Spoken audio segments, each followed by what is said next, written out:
Hello বন্ধুরা, সবাই কেমন আছেন? আশা করছি সবাই খুব ভালো আছেন এবং সুস্থ আছেন। আজকে আমি ঈদের স্পেশাল একটা সেমুই রান্না করে দেখাবো। রান্নাটা খুবই খেতে সুন্দর হয় এবং এটা ছাড়া ঈদ আমাদের অসম্পূর্ণ। প্রথমে আমি একটা হাঁড়ির মধ্যে এখানে আমি 1.5 লিটার মতো দুধ নিয়েছি, যেটাকে আমি প্রথমে অনেক জাল দিয়ে ফুটিয়ে ফুটিয়ে একদম কম করে নিয়েছি। সেগুলোকে দেখানো হয়নি, কারণ আজকের আমার অনেক রান্না ছিল আর রান্নাটা আরও ভিডিওটা বড় হয়ে যাবে, সেই জন্য আমি দেখাতে পারিনি। দুধটা ঠিক একদম ঘন হয়ে আসবে, তার মধ্যে আমি চিনি দেব। চিনিটা একটুখানি দিয়ে ওর মধ্যেই এইটা হচ্ছে 3 থেকে 4 রকমের মতো বাদাম আছে আর পোস্তদানা আছে। সব ধরনের যা যা বাদাম আর কি ঘরে বা কি থাকবে সেইগুলোকে নিয়ে একটুখানি মিক্সিতে ব্লেন্ড করে নেব, নিয়ে এর মধ্যে দিয়ে দিয়েছি। দুধটা সব সময় নাড়তে হবে, যার কারণ হচ্ছে না নাড়লে তলায় একটুখানি লেগে গেলেও জিনিসটা খেতে টেস্ট হবে না বা বাজে একটা স্মেল বেরোবে। সেই জন্য সব সময় নাড়তে হবে অবশ্যই।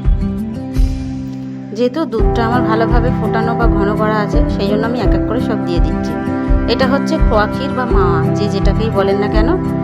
আমি খোয়া ক্ষীর 50 গ্রাম মতো খোয়া ক্ষীর নিয়েছিলাম, নিয়ে ওতে একটুখানি দুধ দিয়ে মেল্ট করে নিয়েছি বা হাত দিয়ে পুরো একদম দলাগুলোকে ভেঙে নিয়েছিলাম।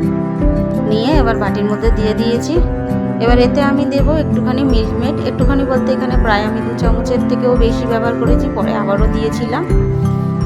এখানে আপনারা চিনিটা অবশ্যই আপনাদের আন্দাজ মতো দেবেন। আমি চিনিটা এখানে 2 চামচের মতো ব্যবহার করেছি, তার কারণ মিল্ক মেড ছিল, সেই জন্য। মিল্ক মেড এমনিতে আপনারা জানেন খুব বেশি মিষ্টি হয়, আর আমরা যদিও খুব একটা মিষ্টি খাই না।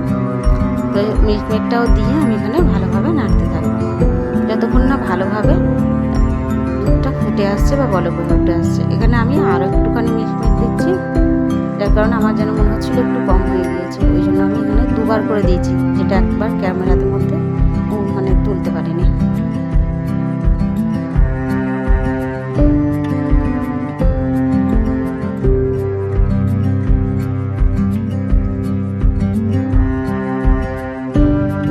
চিনিটা আমি এখানে চেক করে দেখলাম, চিনিটা একটুখানি মিষ্টিটা কম হয়েছে, যার কারণে আমি আরও 1.5 চামচের মতো মিষ্টিটা বাড়িয়ে দিলাম।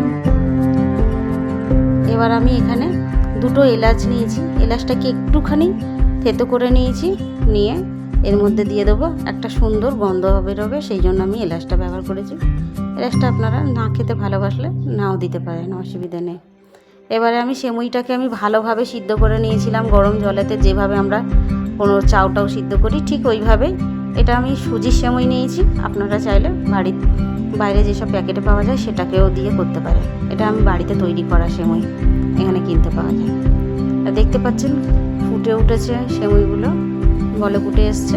এইভাবেই একটুখানি বেশ কিছুক্ষণ ধরে নাড়তে হবে, যতক্ষণ না একটুখানি ঘন হয়ে যায়। আর একটু এটা ছিল আমার ঈদের দিনের স্পেশাল একটা সেমুই রান্না।